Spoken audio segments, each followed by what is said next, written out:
Let me start by saying this clearly. If money feels confusing, stressful, or emotional for you, that is not a personal failure. It's a systems problem. I've spent years advising people from very different backgrounds, high earners, business owners, immigrants, families starting from zero.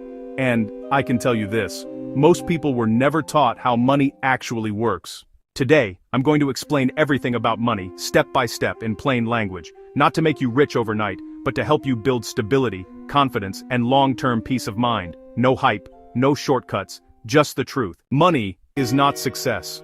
Money is not happiness. Money is not intelligence. Money is a tool. At its core, money does three things. It stores value. It measures effort. It transfers time. When you work, you are exchanging time and energy for money. When you save, you are storing time. When you invest, you are trying to make time work for you. Here's the first mindset shift most people miss. Money problems are rarely math problems. They are behavior and emotion problems. That's why smart people still struggle financially. There are only three sources of income in the real world. 1. Active income. This is money you earn by showing up. A job, hourly work, salary. It stops when you stop. 2. Business income. This comes from systems, selling products or services that can scale. This requires effort up front, but can grow. 3. Passive income.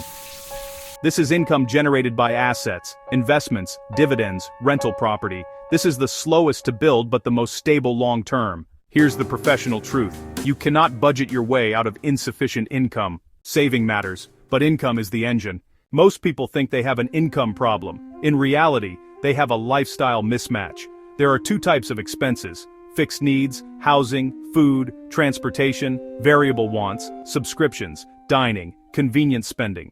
The danger is not small purchases, the danger is silent upgrades, bigger rent, bigger car payment, more obligations. Professional rule of thumb: every new expense is a long-term contract with your future self. Wealth is not built by what you earn, it's built by what you keep and control. Debt is neither good nor evil, it is leverage. Bad debt, high interest, no long-term value, fueled by emotion or impatience. Strategic debt, education that increases earning power. Business investment, carefully planned real estate. The mistake most people make is this: they use debt to fund lifestyle, not growth. From a wealth manager's perspective, debt should serve a purpose, not relieve discomfort. If debt keeps you awake at night, it's already too expensive. Before investing, before business, before anything else, you need financial stability. That means an emergency fund, 3 to 6 months of core expenses, liquid and boring. Saving does not make you wealthy. Saving makes you resilient. Professionals call this optionality. When you have savings, you have choices. When you don't, life makes choices for you. Investing is not gambling, it is ownership. When you invest, you own pieces of companies, you participate in long-term economic growth, you benefit from compounding. Compounding is simple. Money earns returns. Returns earn returns. Time does the heavy lifting.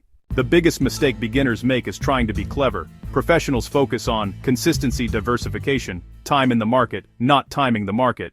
You don't need brilliance, you need discipline and patience. Inflation quietly erodes cash. That's why savings protect you short-term, investments protect you long-term. Your credit score, meanwhile, is not wealth. It's it's trust. It affects interest rates, housing, opportunity cost. Used wisely, credit lowers friction in your life. Used poorly, it magnifies stress. Let me leave you with the most important truth. Wealth is not about money, it's about behavior under pressure. People who build lasting wealth, delay gratification, make boring decisions consistently, separate emotion from strategy. You don't need to be perfect, you just need clear rules and enough time. Money should reduce anxiety, not create it. If you understand money, you control it. If you don't, it controls you.